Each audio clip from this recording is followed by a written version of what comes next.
Menerusi Sembang KL untuk topik hari ini yang disediakan oleh penerbit hari ini, Cak Aldidi. Hari ini kita akan bercerita berkaitan dengan penyakit anemia. Topik hari ini ialah anemia derma darah dengan selamat. Bersama dengan EJ ada dua orang tetamu di hujung talian, iaitu seorang pakar perubatan transfusi pusat darah negara Kementerian Kesihatan Malaysia, iaitu Dr. Zalina binti Mahmud. Dan seorang lagi penolong pengarah kanan bahagian pemakanan Kementerian Kesihatan Malaysia, Nurul Zaiza binti Zainuddin. Kepada anda yang sedang mendengar, anda juga boleh menonton live streaming di Facebook KLFM 972. Okey, izin mulakan dengan Puan Nurul Zaiza binti Ya, Zainuddin. saya. Assalamualaikum Puan Nurul. Waalaikumsalam. Okey, manis hari Sihat ni ke? Sihat ke? hari ni bertudung warna purple. Puan Zaiza berada di mana sekarang ni? Di pejabat ataupun bekerja Saya, dari rumah? saya hari ni khas untuk sesi petang ni saya masuk ke pejabat lah supaya ada peralatan lengkap sikit kan. Macam itulah. Ya, baik. Okey, hari ni Okay. kita akan berbicara berkaitan dengan anemia. Baik, boleh tak Puan Nurul terangkan secara ringkas mengenai topik hari ini, apakah anemia dan punca utama kepada terjadinya anemia? Silakan Puan. Okey, terima kasih kepada KLFM lah kerana menjemput saya untuk sembang-sembang petang ni. Okey, kalau secara ringkasnya anemia ni adalah satu masalah lah berkaitan dengan penyakit yang berkaitan dengan sel darah merah kita. Di mana sel darah merah kita, sel darah merah dalam badan kita kurang atau tidak mencukupi lah untuk memenuhi keperluan seseorang itulah. Seseorang ni dikatakan mengalami anemia bila pengukuran yang kita buat dekat paras hemoglobin maksudnya kita cek darah di klinik di klinik kesihatan dan sebagainya, dia akan ada paras tertentu yang mana kalau kurang daripada paras tersebut kita dikatakan mengalami anemia. Biasanya kita akan panggil kurang darah lah. Kalau kadang-kadang orang kita borak sama, kalau hamil lah, selalunya wanita hamil kan, dia kata anda ni ada masalah kurang darah. Itu kadang merujuk kepada masalah anemia ini, iaitu sel darah merah kita tidak kurang atau tidak mencukupi. Berkait dengan darah. Okey. Dan Itu punca secara umum lah. punca utama. Okey. Okey, punca utama biasanya terjadi anemia ni disebabkan masalah kekurangan zat besi daripada pemakanan. Itu punca utama. 50% kejadian anemia ni disebabkan kita kurang zat besi atau dipanggil sebagai anemia pemakanan atau lebih dalam bahasa Inggeris lah dipanggil nutritional anemia.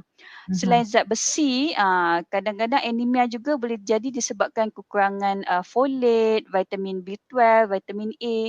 Tapi yang 50%, 50% daripada masalah anemia ni disebabkan oleh masalah kekurangan zat besi. Itu kalau puncanya daripada pemakanan lah. Tetapi terdapat juga kekurangan zat besi ni bukan disebabkan oleh pemakanan. Puncanya daripada inflamasi kronik badan, mempunyai masalah penyakit kronik seperti buah pinggang, jangkitan parasit seperti malaria dan juga mungkin berkait dengan masalah gangguan penghasilan hemoglobin dalam sel darah merah tu ada hemoglobin.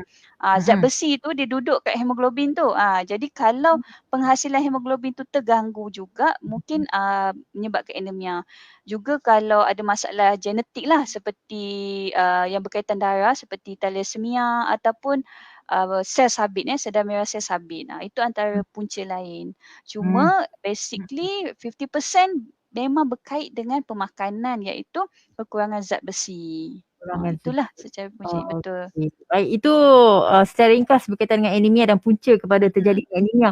Dan sebenarnya macam EJ sendiri, EJ pun pernah bekas pesakit ke tak tahulah, harap-harap dah pulih kan. Okey, tanda-tanda anemia dan jika gagal dirawat. Tadi EJ katakan tanda-tanda anemia. Anemia ni dia bukan kita perolehi dalam tempoh jangka masa pendek je. Betul. Jadi kita nak tahu tanda-tanda dia dan jika gagal dirawat, apakah dia? Kalau saya nak tanya EJ apa masa anemia tu rasa macam mana? Ada tanda tak kalau masa Ah, EJ dulu? Saya pula masa yang tanya. masa EJ berjumpa dengan Doktor EJ lah. Dia kata Mm. sebenarnya awak ni dah lama sangat mengalami anemia. Dia Okey, apa okey. tak setuju sebab yelah dia kata mungkin kita dah ada anemia tapi kita tahan tau. Betul, Itu betul pada EJ lah perasaan. kan. Tanda-tandanya Mm. kita lemah, kita itulah Mm. rasa Betul, macam betul. layu je macam tu. Layu je Layu. kan. Itu. Betul memang tanda-tanda umum lah kita kata anemia ni dia akan sebab dia berkait dengan zat besi di dalam hemoglobin sel darah merah ni dia membawa oksigen ke seluruh badan kita. Jadi bila kita anemia, zat besi ni tak ada, macam mana oksigen ni nak dibawa ke badan seluruh tubuh kita dengan berkesan. Ya. Jadi dia akan memberi kesannya contoh yang mudah dapat kita lihat lah yang mungkin tanda-tanda ni kita rasa macam biasa berlaku tapi ia mungkin anemia. Okey, apa contohnya? Kulit kita pucat. Kulit Okey. pucat, okey. Kadar jantung kita kadang rasa cepat palpitate atau berdebar-debar kan. Kadang susah nak bernafas sikit. Orang lain elok bernafas contoh dalam ruangan yang terhad, ruangan yang kecil ke kan yang confined space, kita pula yang dah rasa mengah-mengah ke kan susah sikit nak bernafas. Pening Okey. kepala pun dikaitkan dengan kita anemia boleh jadi sakit dada, lepas tu tangan dan kaki selalu sejuk. Kalau simptom yang lebih teruk lah atau kita kata yang lebih kelihatan adalah contoh kulit kulit kita kita yang pucat tadi ni kuku kita mudah rapuh. Itu pun Oh, antara tanda lah. Mudah patah lah kita kata kan. Panjang sikit je patah. Itu pun salah satu yang mungkin tanda. Okey. Tapi biasanya kalau untuk tanda-tanda ni dia nampak macam general sangat kan. Kalau tak hamil, that's Selesa why pun kan. kalau kita macam penat. Satu kalau anak-anak remaja atau orang dewasa lah kan, bila kerja cepat penat. Pukul 9, 10 je dia dah rasa Allah penatnya kan. Lepas tu susah nak fokus. Tapi kalau dia kalangan wanita hamil, kalau mereka mengalami anemia, Ya. ia akan beri kesan yang besar di mana oksigen tadi kan kita perlukan untuk bayi dalam kandungan. So Ya. kalau oksigen tu tak dapat dibawa dengan efisien dan sebagainya, antara kesan kepada bayi ialah mungkin kelahiran bayi tu pramatang. Okay, Oh. kalau ibu hamil ni dia mengalami anemia, kelahiran bayi tu pramatang atau mungkin komplikasi seperti tumpah darah lah semasa bersalin. Ya, jadi memang anemia ni jarang diperkatakan sangatlah selain daripada ibu hamil. Tapi sebenarnya orang dewasa kita pun sebenarnya ialah kalau tak produktiviti kerja tak efisien pun sebenarnya mungkin berkait dengan masalah anemia.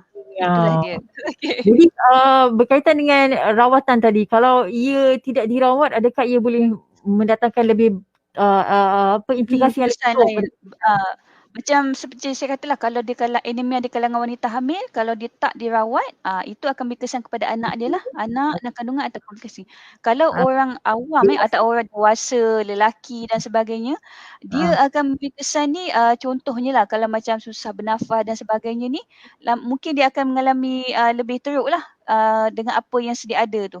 Tapi because anemia ni bukan kerana zat besi saja. Contoh dia berkait dengan masalah thalassemia dan lain-lain kan. Jadi selalunya kesan yang lebih teruk jika tak rawat ni akan bergantung kepada apa kondisi dia. Condition pesakit tersebut lah. Dia bergantung pada badan seseorang juga ya puan. Okey. Okay. Baik, itu sedikit sebanyak secara ringkas berkaitan dengan anemia oleh yang diperkatakan oleh seorang pakar dari bahagian pemakanan. EJ ada juga seorang tetamu. Selamat petang Dr. Zalina. Assalamualaikum. Waalaikumsalam EJ, selamat petang. Petang. Doktor sekarang berada di rumah ke ataupun bekerja di pejabat? Di pejabat, di Pusat Darah Negara. Di Pusat Darah Negara. Okey doktor, hari kita bercerita berkaitan anemia. Jadi doktor, apa kaitan anemia dengan pendermaan darah ini? Boleh tak doktor terangkan tentang seperti yang Puan Nurul terangkan tadi berkaitan dengan hemoglobin. Silakan doktor. Okey. Secara basicnya lah, kita kata seseorang yang menghadapi anemia ni secara tidak langsungnya tidak akan melayakkan dia untuk menjadi penderma darah. Maksudnya orang yang anemia ni so maksudnya orang yang anemia ni tak boleh derma darah. tak layak demam berdarah. Okay. Oh. So secara ringkasnya anemia adalah sebagaimana yang Puan Nurul maklumkan tadi anemia adalah satu keadaan di mana kita kekurangan sel darah merah dan antara punca utama berlakunya anemia adalah disebabkan oleh kekurangan zat besi. Yang mana kita tahu zat besi ni adalah satu elemen yang penting dalam penghasilan sel darah merah. Spesifiknya adalah penghasilan protein yang kita panggil hemoglobin. Dan hemoglobin ni adalah berperanan ataupun berfungsi untuk mengangkut oksigen ke seluruh badan. So itu punca fungsi utama hemoglobin Dan untuk melayakkan seseorang itu mendema darah, dia mestilah mempunyai paras hemoglobin yang normal. So untuk wanita, mereka mesti mempunyai sekurang-kurangnya paras hemoglobin pada 12.5 gram per desiliter dan untuk lelaki 13.5 gram per desiliter. Lelaki tinggi sikit lah. Dan setiap pendemaan satu beg darah boleh menyebabkan kita kehilangan dalam 1 gram per desiliter zat besi. So sangat penting untuk pendema darah mengambil suplemen yang kita bekalkan, iaitu pil zat besi dan juga folic acid setiap kali selepas pendermaan. Dan mereka juga sangat digalakkan untuk mengambil makanan ataupun diet yang mengandungi yang mempunyai kandungan zat besi yang tinggi. Ini untuk membantu sum-sum tulang kita menghasilkan sel-sel darah merah yang baru dan sihat dan juga untuk mengelakkan risiko untuk kita mendapat anemia lah AJ. Okey, baik. Itu sikit sebanyak kaitannya anemia dengan penerimaan darah. Betul kata doktor tadi. Ada orang juga kata dengan EJ kau ni kedekut betul tak pernah demam darah. Tak boleh. Ya, betul. Dr. Zalina, tadi kita berbicara berkaitan dengan kaitan anemia dengan pendermaan darah dan baru-baru ini Ketua Pengarah Kesihatan Tan Sri Dr. Nur Hisham Abdullah ada menyatakan 1 daripada 5 ataupun 21.3% rakyat Malaysia mengalami masalah anemia atau keadaan kepekatan hemoglobin atau HB del dalam sel darah merah rendah. Demikian menurut tinjauan kesihatan dan morbidity kebangsaan 2019. Jadi doktor, apakah peranan pusat darah negara jika para penerima darah mengalami rendah hemoglobin ini, doktor?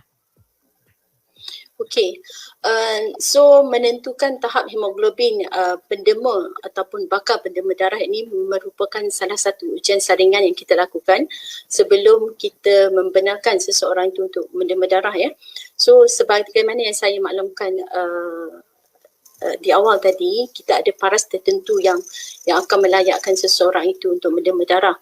So kalau di semasa ujian saringan tu kita dapat pendema ataupun bakal pendema tu mempunyai paras hemoglobin yang rendah daripada yang sepatutnya, kita akan melakukan penyiasatan yang terperinci. Ini termasuklah mendapatkan sejarah perubatan yang detail, seperti tanda-tanda ataupun gejala yang mereka hadapi, juga sejarah keluarga, kerana kita tahu selain daripada kekurangan zat besi, ada sebab lain yang boleh menyebabkan anemia. Contohnya thalassemia, yang mana kita tahu thalassemia ni merupakan penyakit genetik yang boleh run in family lah. Sebab tu kita perlu dapatkan ayat sejarah keluarga. Dan juga paling penting adalah sejarah pemakanan, sebagaimana yang Puan Nurul maklum tadi, 50% daripada sebab anemia adalah disebabkan oleh kekurangan zat besi. So kita perlu dapatkan detail history diet ataupun pemakanan seseorang itulah. Di samping itu kita juga akan menjalankan ujian-ujian yang tertentu, antaranya ujian darah untuk melihat dengan lebih detail kandungan hemoglobin dan juga sel darah merah dari segi paras ataupun volume jumlah sel darah merah Kita nak tengok juga saiz sel darah merah tu sama ada dia kecil ke, dia besar ke, dan kepekatan, pucat ke, normal ke. So itu antara ujian darah yang kita akan jalankan.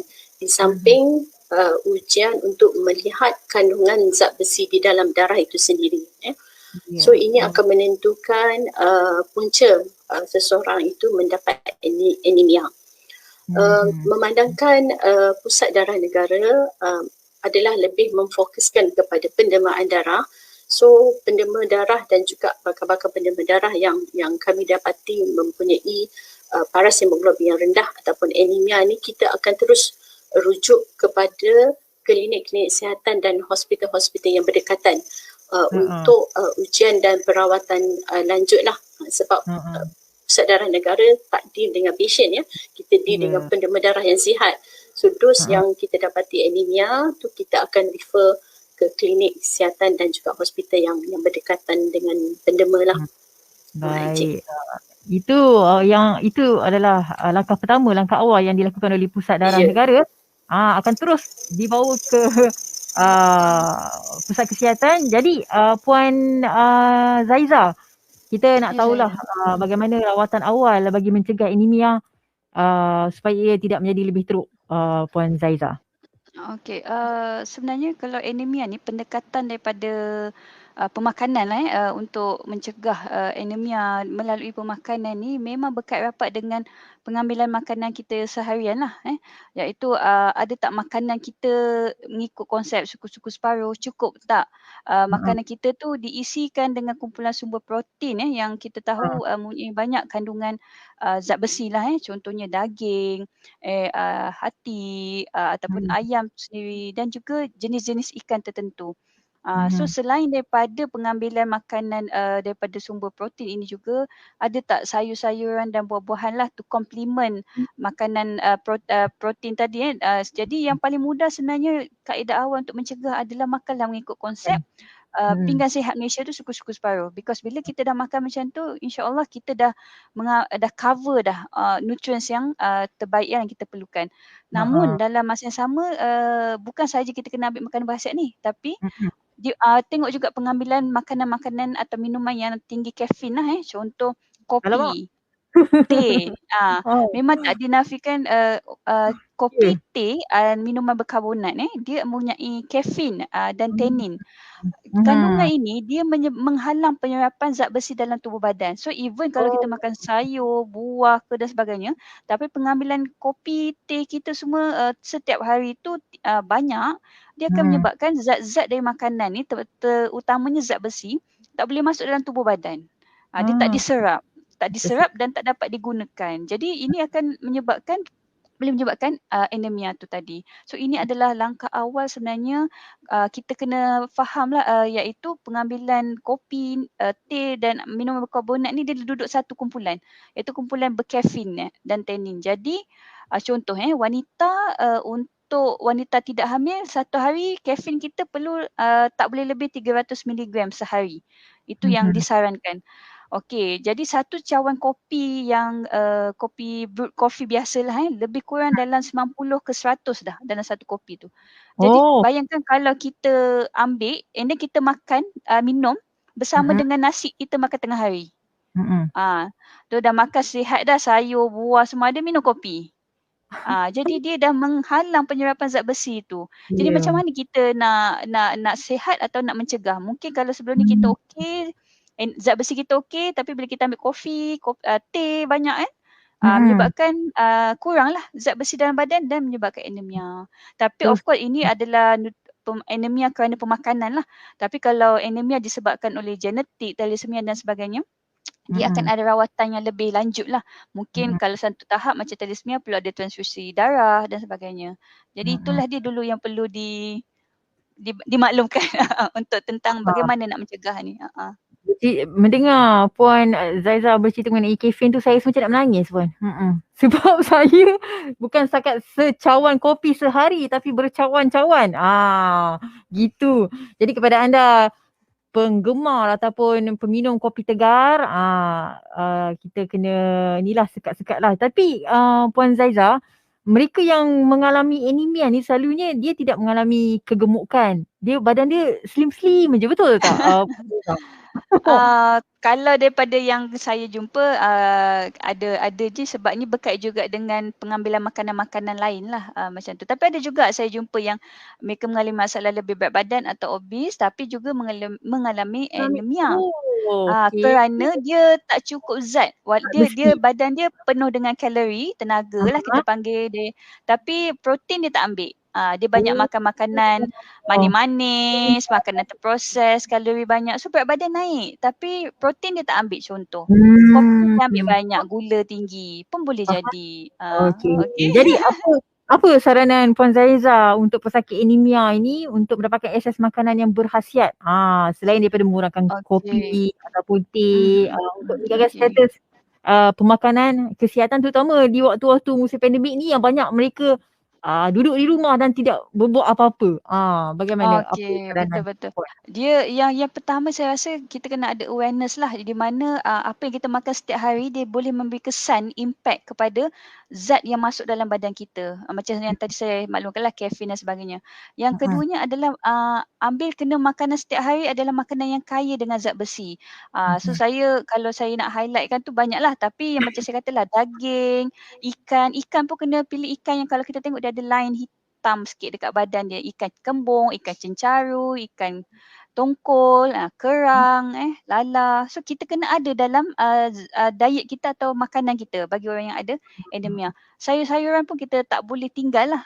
Kena ambil juga yang mempunyai tinggi kandungan zat besi lah. Seperti peria katak, pegaga, kangkung, bayam, kena ada. So kalau kita ambil makanan dia mengikut konsep suku-suku separuh, insyaAllah akan okey. Tapi dalam masa yang sama, kita kena pastikanlah pengambilan makanan yang daripada buah-buahan ni yang kaya dengan vitamin C pun kena ambil bersama-sama kerana makanan kaya zat besi ni, kaya vitamin C, lebih kurang bunyi dia. Kaya vitamin C seperti jambu batu, limau, buah-buahan citrus, dia akan meningkatkan penyerapan zat besi daripada makanan tadi.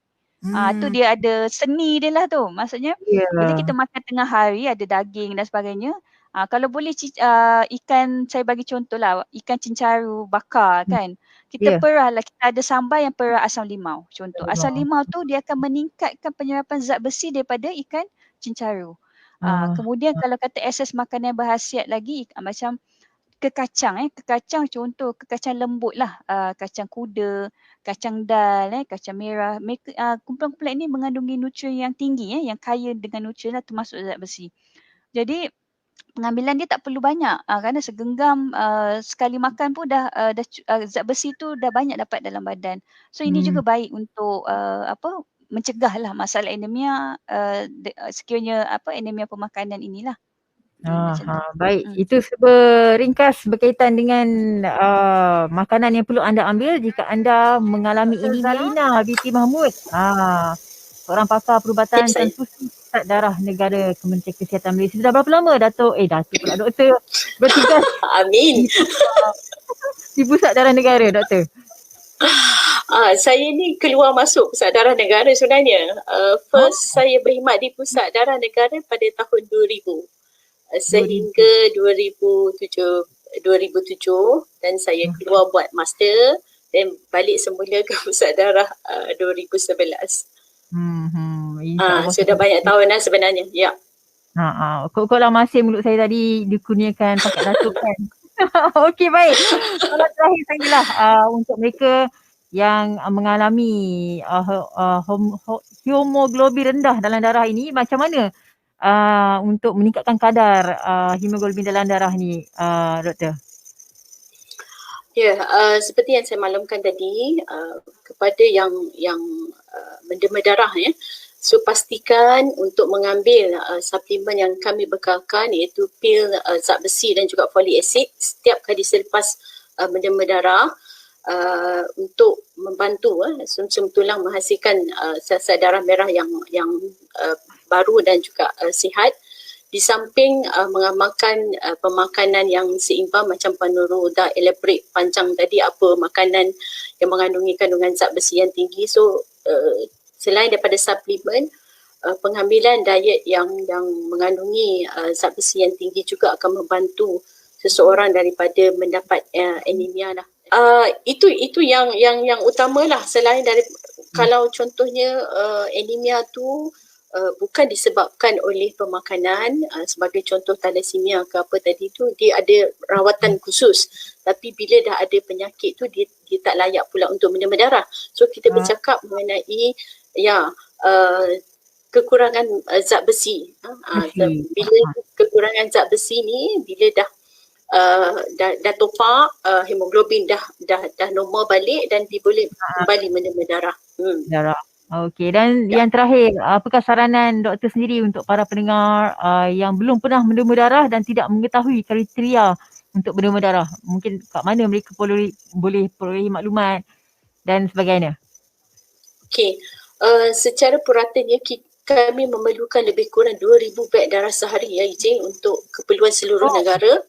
Ini untuk menampung keperluan hampir 1,000 pesakit ya. Dan untuk pusat darah negara sendiri, kami memerlukan di antara 500 hingga 600 beg darah sehari untuk kita cater pesakit-pesakit di sekitar Lembah Kelang, bilik hospital kerajaan ataupun hospital swasta.